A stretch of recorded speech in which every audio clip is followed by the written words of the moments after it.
ეს ისტორია იწყება ადამიდან და ჰავადან, რომლებმაც დაუჯერენ ჰასათანს და არ დაუჯერეს ჰაშემს. ამით გაიფუჭეს ურთიერთობა გამჩენთან, ჰაშემთან.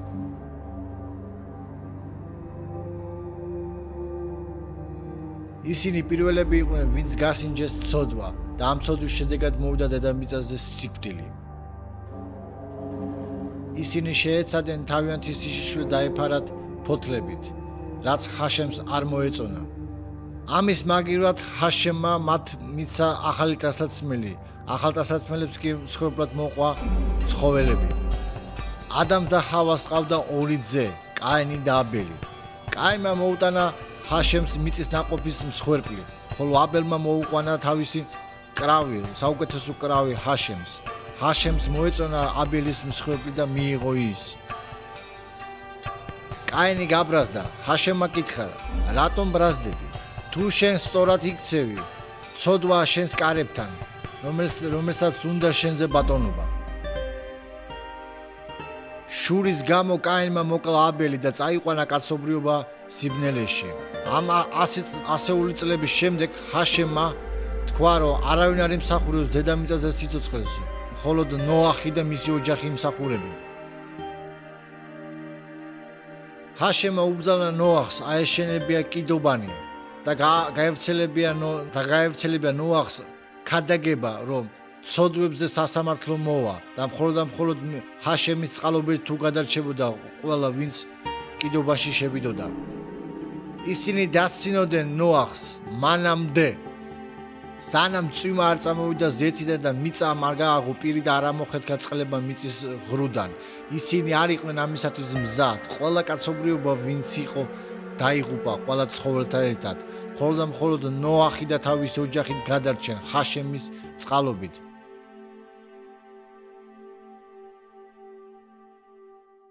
ამის შემდეგ მოვიდა რწმენის მამა აბრაჰამი.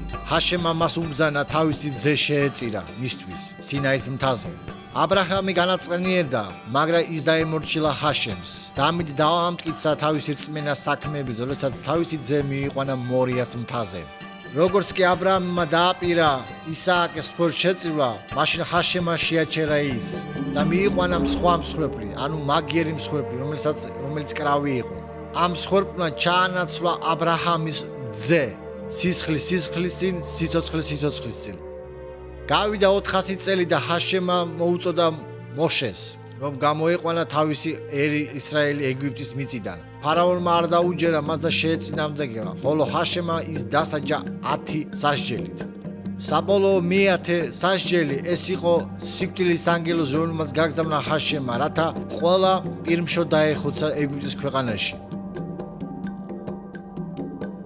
ხოლო ისრაელელებს უბრძანა, რომ მოეტანათ კრავი, შეეწირათ, სისხლით შეეღებათ კარებები, რათა როდესაც ანგელოზი ჩაივლიდა, გაივლიდა მათ გვერდით. არ აქვს მნიშვნელობა ის ებრაელი იყო თუ მიცრაიმელი იყო. თუ ისინი გააკეთებდნენ როგორც უბრძანა ჰაშემმა, მათი შვილებიც კი გადარჩებოდნენ. და დიდი წუხილი და ტირილი იყო, როგორც იწინასწარმეტყველა მოსემ. თუ რადგანაც ადამიანებმა არ მიიღეს ღმერთის მსხვერპლიანი წყალობა. ამის შემდეგ მოშემ მიცა თორა, ჰაშემის წარმოგზავნილი, სადაც იყო რიტუალური ცოდვების დაფარვა ხალხისათვის. ცოდვილ ადამიანს მღვდელმთავართან მოყავდა მსხვერპლი, მის თავზე დაადებდა ხელებს და ამით ღმერთი ეუნებოდა, რომ მისი ცოდვები უკვე დაფარული იყო მსხვერპლმოტანილ. ამის შემდეგ მსხვერპლი მოქონდათ და მის სისხლი იღურებოდა. ამ სისხლის მეშვეობით ყველა ცოდვები იფარებოდა. დავით ჰამელეხი მისდევდა თორას, მოშეს თორას, მაგრამ უკვირდა, შეიძლება რომ ამ ცხოველებს ცოდვები დაეფარა, თუ ეს რამე სიმბოლო იყო, რომელიც მომავალ რაღაცას გვიჩვენებდა. დავით მელეხი წინასწარმეტყველობდა მასშიახზე, რომელიც დავითის სახლიდან იქნებოდა წამოსული, რომელიც იმეფებდა საუკუნეებით. ამავდროულად ის იქნებოდა ყველაზე მორჩილი ადამიანი და კეთილი ადამიანი. მასშიახი იქნება უცოდველი, სრულყოფილი, ყოველგვარი ნაკლის გარეშე, ის იქნება ტანჯული და იქნება მოკლული. ის იქნება უდიდესი მსხვერპლი.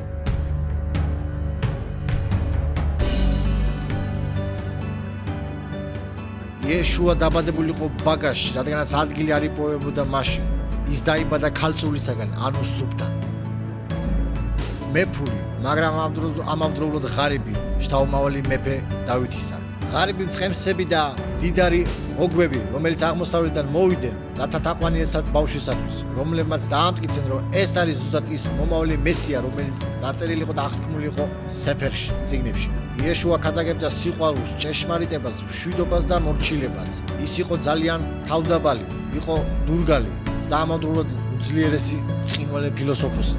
ის ამხელდა მაშინდელ რელიგიურ ფარისევლობას, რომლებიც მხოლოდ რიტუალების შესრულებით იყვნენ დაკავებული, ვიდრე ჰაშემის სიყვარულით. მაგრამ ის უყვარდათ ღარიბებს და ცოდვილებს.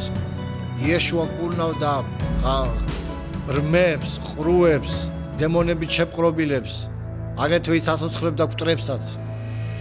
უსახკარო მოგზაური მასწავლებელი, რომელიც ასწავლიდა და მოუწვდებდა ხალხს ჰაშემის მიმართ სიყვარულს და თლიანი ცხოვრების დატკბობას. იეშუა ჰაშემს უწოდებდა როგორც მამას, აბას და აჩვენა კაცობრიობას, რომ ჰაშემს ადამიანები უყვარს როგორც მამა. ჰაშემს უდოდა კაცობრიობასთან როგორც თავიანთ შვილებთან მოპყრობა, მაგრამ აქ იყო პრობლემა. ისინი ისევ რჩებოდნენ ცოდვილებლად, ხოლო ჰაშემი არის წმინდა, კადოშ. კაცობრიობის ცოდვა, რომელიც დაიწყო ადამიდან, გაყო ადამი ღმერთთან.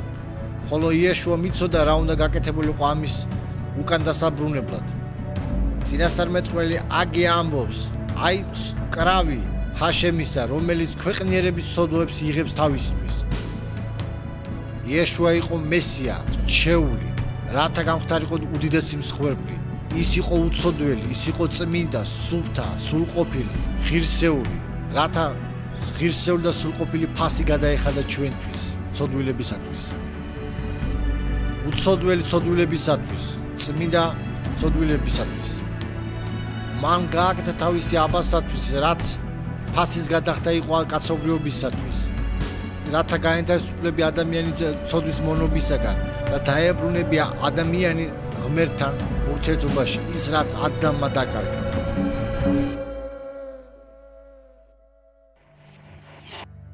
იეშუა მოკვდა ჯვარზე ჰაშემის ნებით. მამაზე ციერმა გააგზავნა იეშუა, რათა წინასწარმეტყველება ასრულებული იყოს. რათა იეშუა ბოლომდე მორჩილი ყოფილიყო და გამختارიყო ის კრავის მსხვერპლი, რომელიც იღებს კაცობრიობთა ცოდვებს, ქვეყნიერების ცოდვებს თავის თავზე. მაგრამ ის ამით არ გაჩერებულა, ის მესამე დღეს აღსდგა იეშუა ჰამაშიახი, როგორც მან თქვა, ვინც მას დაიჯერებს, მას ექნება საუკუნო სიცოცხლე. ამის შემდეგ მან თავის მოწაფეებს შეპირდა, რომ ის კი კვლავ დაბრუნება, მაგრამ უკვე როგორც მეფე და როგორც საჯული ქვეყნიერებისა.